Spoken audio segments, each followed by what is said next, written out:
নমস্কাৰ বন্ধু বান্ধৱীসকল, মোৰ আন এটা ভিডিঅ'লৈ আপোনালোকক স্বাগতম জনাইছোঁ। চাওকচোন, আজি মই নতুন এটা ৰেচিপি লৈ আহিছোঁ। হয়তো আপোনালোকে বহুতেই জানে, বহুতে নাজানিবও পাৰে। মই আজি ভাত পিঠা বনাবলৈ লৈছোঁ। এয়া খুন্দোনাতে মই কেইটামান পিঠা খুন্দি লৈছোঁ।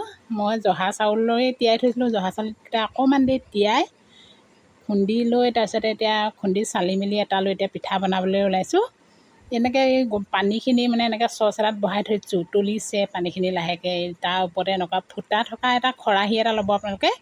খৰাহীটোতে এনেকৈ ঢাকি পিনি মই পানীখিনি উতলিবলৈ দিছোঁ খন্তেক সময়। এতিয়া মই পানীখিনি গৰম হয় মানে মই এইফালে পিঠা ডোটো সানি ল'ম। পিঠাত এই কেঁচা পিঠা, জহা চাউলৰ পিঠা খুন্দি লৈছিলোঁ। সেয়া পিঠা অলপ অলপকৈ পানী দি, কম পৰিমাণে পানী দি সানিব লাগে, নহ'লে বেছি মানে ঢিলা হ'লেও বেয়া, বৰ টান হ'লেও বেয়া। অকণমান জোখত ৰাখিবলৈ মই এনেকৈ কমকৈ পানী দি সানি লৈছোঁ। আপোনালোকে মিলৰ পিঠাও ল'ব পাৰে, নহ'লে বা কিনা চাউলৰ গুড়ি পায়, সেইবিলাকো আপোনালোকে ল'ব পাৰে। মই ঠিক এনেকুৱা এটা ডো, বৰ বেছি কোমলো নহয়, বৰ টানো নহয়, এনেকুৱা এটা ডো কৰি লৈছোঁ মই। আপোনালোকে যদি মিলৰ পিঠা লয়, তাত কেইটামান বৰা পিঠা দি দিব। মই জহা পিঠা দিছোঁ কাৰণে তাত বৰা মিহলাবলগীয়া হোৱা নাই। এতিয়া এই পানীখিনি দেখিছেনে কেনেকৈ উতলিছে।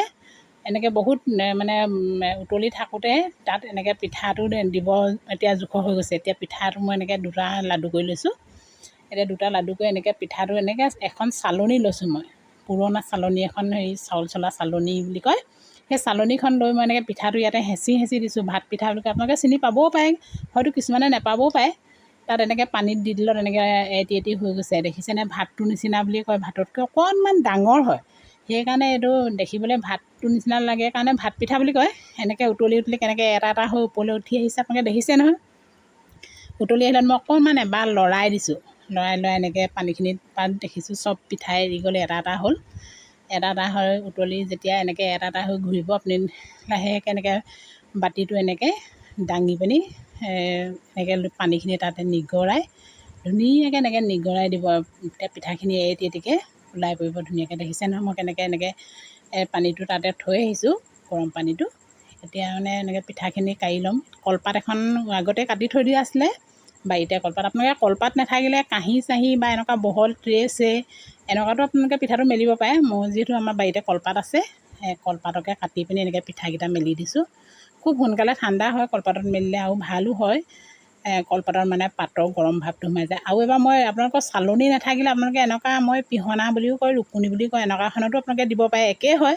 মই আপোনালোকক দুইটা পদ্ধতিতে আপোনালোকে কেনেকৈনো বনাব পাৰে সহজে, তাকে বোলো দেখুৱাই দিওঁ।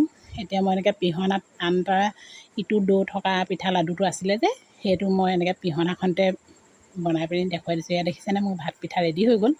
এতিয়া মই পিঠাখিনি ধুনীয়াকৈ সজাই পিনি, আমি কেনেকৈনো খালোঁ ভাত পিঠা, ভাদ মাহত খাব লাগে বুলি কয়, আমি তাকে আজি খালোঁ। ভাবিলোঁ আপোনালোকৰ লগতো শ্বেয়াৰ কৰোঁ ভিডিঅ'টো। যদি ভাল পায় লাইক কৰিব, আৰু কমেণ্টত জনাবচোন কোনে কোনে ভাত পিঠা খাই ভাল পায়। এনেকৈ পিঠা ল'লোঁ, এৱা গাখীৰ লগত খাবলৈ ভাল যে, সেইকাৰণে এৱা গাখীৰে লৈছোঁ মই।